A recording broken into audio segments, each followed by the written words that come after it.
Hi guys, welcome back to my channel. We lost another game. It's fun. It's really fun at this point, isn't it? Really fun. I can't even enjoy the fact Arsenal lost tonight because we lost. Like, I can't enjoy the fact that the title race is now back on because, not for us, fuck no. We're gonna struggle to even make Conference League at this point. But you know, the title race has been blown back open and then, you know, as I'm laughing about that, we fucking concede. Hi, this is the legacy of Chelsea Football Club. What are my thoughts? Because you all asked for that. I don't even know anymore. I'm not mad at Potter for this one. I'm mad at this lack of finishing ability from our front line.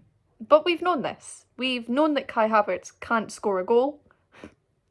We've known that he's not a number 9. And whilst we've known that, we've taken our only fit available striker, eligible for the UCL, and we went, fuck off. You're not on the squad list. That was poor. That was poor planning from Potter. I don't think he realised that this team is so shit that we might actually have needed Aubameyang in a situation like this. I get what Potter wants. He wants a very free-flowing front line, you know, go as you may, nice little balls to each other. That's not always going to work with Chelsea Football Club because some of those certain free-flowing attackers can't score to save their own lives. And when I say it, I do mean mainly Kai Havertz. I mean, Hakim Ziyech should be off in France by now, losing to Bayern Munich, but no, he's at Chelsea losing to another German club. It's just frustrating. Hakim doing what he's done for the last 3 years, nice little cut in, whip the ball in. Either it's the most shocking ball I've ever seen, it's an attempt at a shot, or it's just the worst ball, you know, it's just a mess, whatever Hakim does, most of the time. And Kai really just, this is when I wish we had Nkunku. I pray for Nkunku, you know, I pray for the summer because Nkunku's gonna come, and I pray that just makes me feel better about my life. But we've known Kai's not a number 9, and I think it's time we realise that Kai can't score a goal right now and Kai really needs to be benched. But Potter doesn't seem to want to give Fofana a start. And I get he can't start in the UCL, that's whatever. Start him at the weekend against Southampton. What do you really have to lose? It can only get worse. It can also get better, but it feels like we're only going down. So, like, it's Southampton. I say that. It's Southampton, bottom of the table. At least just give it a fucking go. Give Fofana a start, let Kai rest, and we see where we go from there. It's a pity that Raheem got a knock again, because I think that would have been a nice little switch out for Mudryk instead of Mount. I'm sorry about it.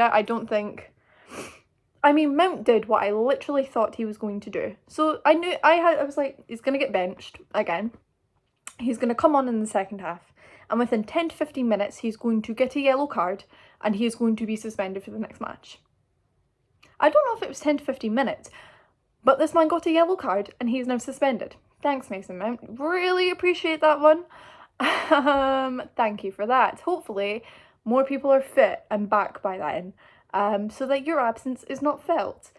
It wasn't even felt today. The second he came on, I wanted to absolutely crawl into a ball and die, but you know, that's just me and my opinion on Mason Mount at the current moment. I don't think he should be touching grass. But you know, it's whatever. It's a risk you had to take, because we have no one else that can really swap on for. Well, we do, but for some reason Kearney wasn't brought on. Don't understand why. We have these young players that we've brought in, and we just go, no, you're not playing. We're going to put Mason Mount on, who's notoriously not done anything in his last couple of games. make it make sense, Potter. Potter has the blame when it comes to management of the game in that area. Yeah, so substitutions, and the fact he only made 2 subs as well was really stupid. Because I could tell that certain players were getting tired. But again, that's where I blame Potter. When it comes to the actual game, the game plan, I can't blame Potter for that, because that was coached to a win. It's just the players couldn't execute getting the ball into the net. You know, the main goal of the game, literally couldn't do that. They're getting paid so much money to not be able to actually do the goal of football. Don't we all wish we could do that? But yeah, we take it back to Stamford Bridge. It's only 1 goal. We have to pull off a miracle. I think Dortmund away was always going to be a hard game. But when you look at it and you see how it was coached, and you see that we probably should have won it, and they got very lucky with the 1 counter-attack where we left the fastest player recorded in the Bundesliga alone with Enzo Fernandez. I want to know who let that happen. If it was Potter, that's another strike.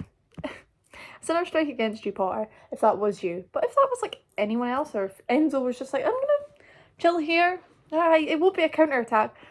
Poor planning. Come on. Like, the fastest player recorded in the Bundesliga. Surely you'd think, oh, let's put the fastest player recorded in the Premier League round about there also to help counteract that. No, we just left Enzo absolutely on his own. 1 very lucky counter-attack, which they're lucky the ref didn't, blow for the offside. So it's whatever. That's the one time officiating actually is decent. And of course it's against us. It's whatever. I'm not Potter out. I can't be, because I know he's going to get this whole season.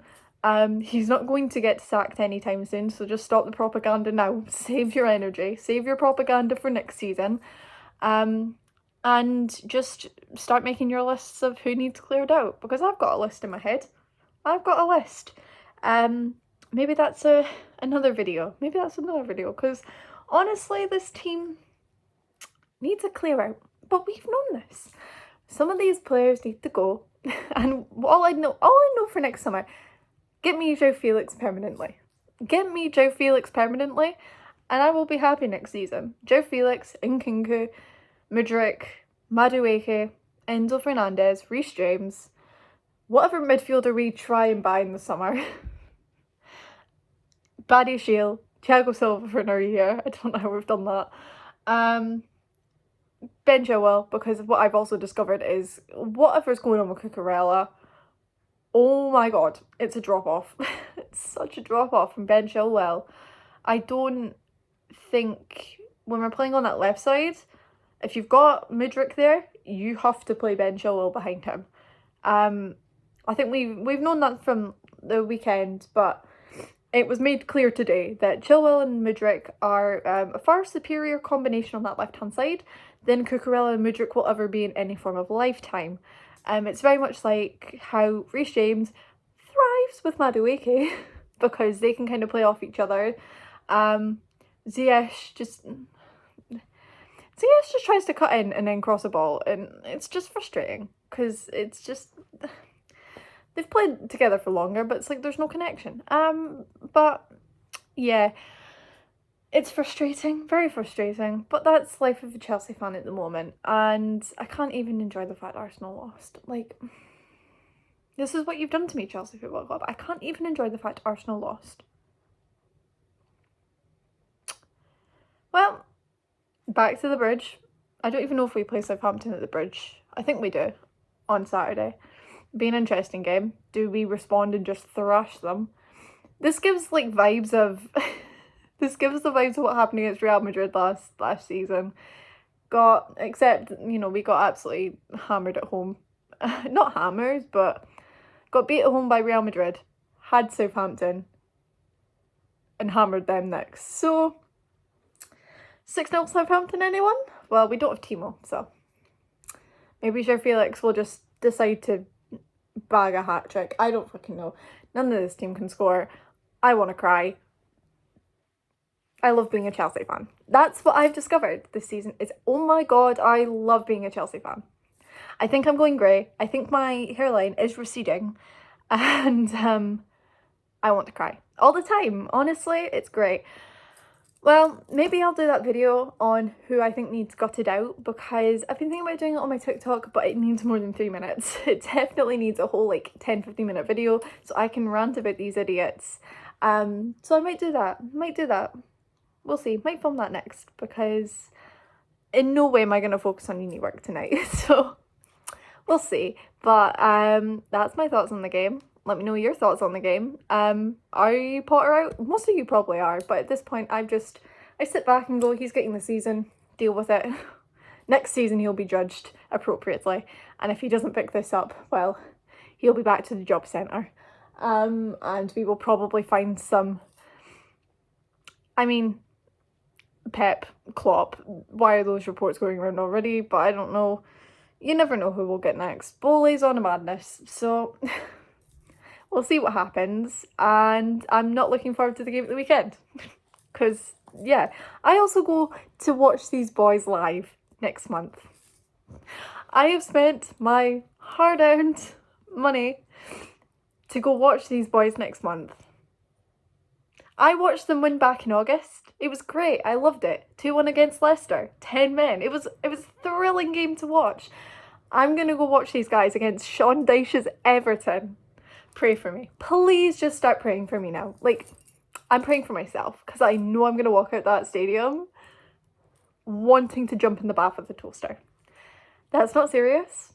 Maybe. We'll see how I feel afterwards. But thank you for watching. I'll see you guys in the next one. Take care.